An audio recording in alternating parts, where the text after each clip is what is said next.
And we are back. My name is David Levenstein, executive producer with 103.9 LA News Radio, here with Jan Haagen, certified financial planner and founder of the Haagen Financial Group. That's TENHAAGEN.com, Haagen.com. Offices in Huntington and Northport and in Manhattan. We're talking about reviewing your financial health, basically, really. Yes. Yeah, and the financial health has to do with your debts, like your credit card, your mortgage debts, your student, your payments that we're paying for our children. You know, like our college payments, they fluctuate every year. I pay for my children's college. It changes from year to year depending on how much loans are available to them and what type of financial aid they get and what I can afford. And just talking about college, you've really got to do your homework when you apply. Right. Because you've got all these forms and stuff. And right. There are grants, there are scholarships, there are loans. Right. Which one is the one to get? Should I get a government? Should I get a private loan? Right. All those kind of things. The other, the other thing that's interesting is everyone's got a child who's a sports star in their junior high and high school and summer.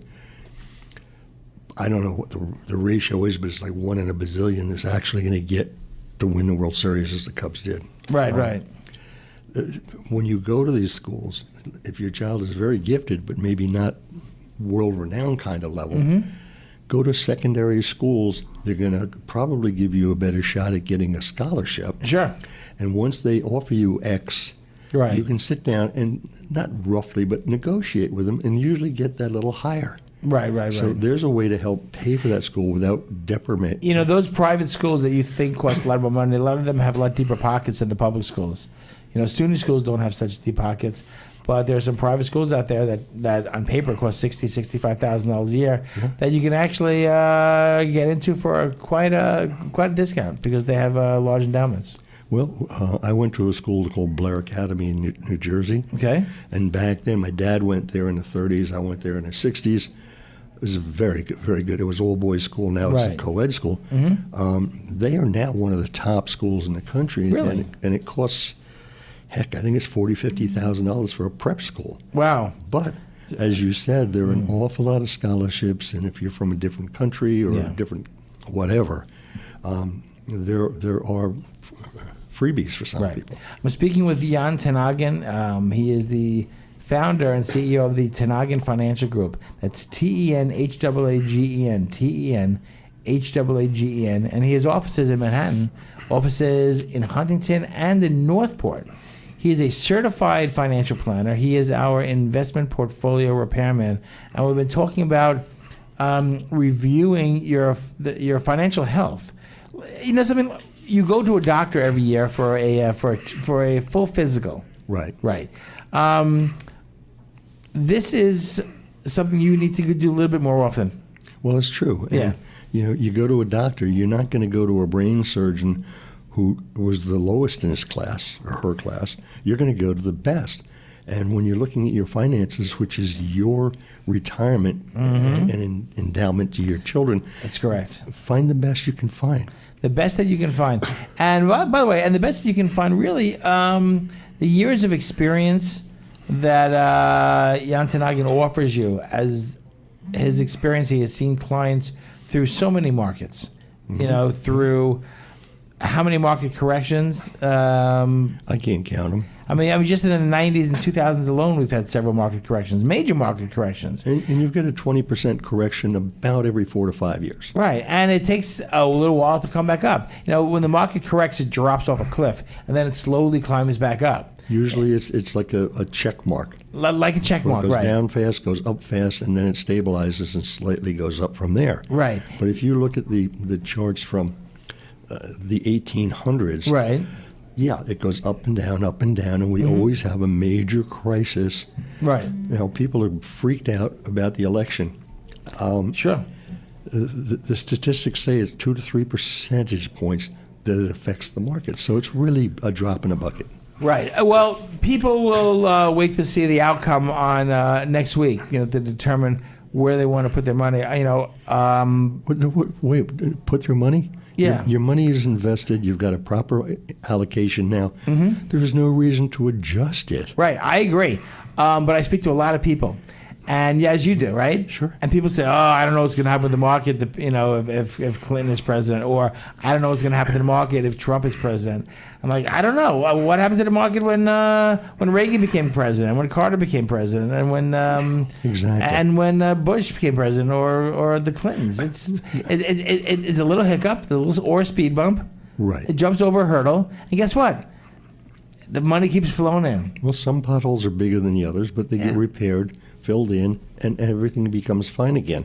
I mean, the biggest thing we talked about recently was 9/11. Oh, my God, it's the biggest thing in the world. Well, if you go back to 1963, there was a 9/11 for that generation. Sure. But it wasn't thousands killed. It was one person, right. And it was John Kennedy. Right. But to my grandparents and my parents, this was like the end of the world. It was the end of the world. And again, tragedy, but it was a blip in the markets. Right. 9/11, the market closed higher that year. It did. At the end of the year, the market was higher than it was on 9/11. And in 1987, it did the same. Right. So, I mean, we're pretty resilient people. But you know something? It's pretty interesting. People talk about how Social Security may not be there for them at one day in the future, right? Right. Which is even more reason why you need to call a financial planner, or why you need to call Jan ten Haagen, a certified financial planner. His phone number is 631-425-1966. If you're one of those people that believe that Social Security will not be offering as much money as it says in those quarterly reports we get from the Social Security office, then you need to speak with a financial planner, a certified financial planner, and get yourself on target. Social Security is just sending you out, you work this hard, you earn this much over these years, here's your proposed income no going guarantee. Forward.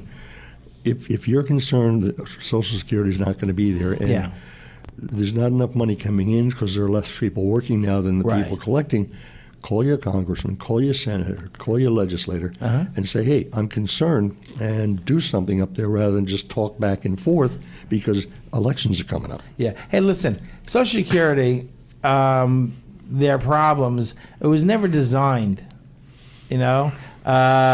to carry people into 30 years in retirement. Correct. When it was first introduced, the average lifespan was like 67 years old. You were collecting it at 65, so you collected for a few years, right? And then you passed on. Now people are living into their 90s, maybe even 100, and they're spending 35, 40 years in retirement. Right. It was never designed to pay people that long. That's the only problem with Social Security. It's paying out too many years. People are living much longer than they should. Right. God bless. And there are more people. And there are more people. The population has grown, 15-20% over the last 30 years. But it's the older population that is showing up on the boards. We have more senior citizens now than we ever have in the past. And if you want to verify, and they're all collecting benefits. And out there, if you want to verify this, go to your card store, go to your pharmacy, right, and look at the card selections.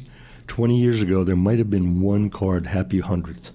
Now there's literally a column or two of 100-year-old birthday That cards. is such a great observation. I never thought about it. You go into the car, see how many happy 80s and happy 90s and happy 100s there are. Exactly. There are a lot. Yes. Wow, so that's so interesting. And probably at the turn of the century, if you could find a card that said happy 70th birthday, correct. That would be just the greatest novelty almost. Exactly. Almost like a novelty. Happy 70th birthday. Wow. Yeah. So it's a life check among all the ones that we're talking about. You should look at. Probably around the Civil War. Probably when Hallmark first came out, which was like in the 1800s. It's an old company, right? Probably their birthday cards probably only went up to 50. It could well have been. Is that a great observation? Well, you've got to look at life and That's see amazing. What's really changing and adjusting. Yeah. If people in their 60s, 70s, et cetera, look back 40 years ago, right, half of the things that were created weren't here. Right. When I did my ocean racing in the 60s, now you got GPS and you got VHFs and you got Loran. Right. We didn't have that. We had a sextant and the sun and the stars. Right.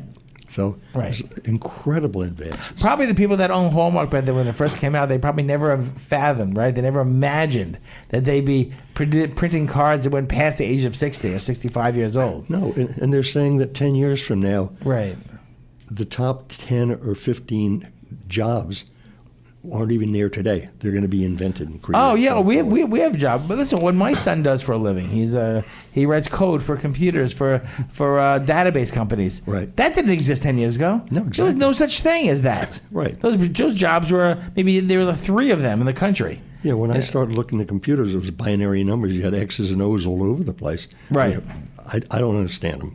Right. It was DOS system. Yeah, when they work, thank goodness. Right. Hey, I'm talking to Jan ten Haagen. He's a certified financial planner. I urge you to give him a call if you're concerned with your finances, if you're concerned with retirement, or if you're first beginning to save for yourself. Learn about investing. Learn about investing through turbulent markets, rather. Jan ten Haagen from the Ten Haagen Financial Group. Thank you. I will see you next week, my friend. Thank you. tenhagen.com. TenHaagen. HAAGEN. Offices in New York, offices in Huntington, and in Northport. Phone number 631-425-1966. 631-425-1966. Ten Haagen Financial Group, TenHaagen.com.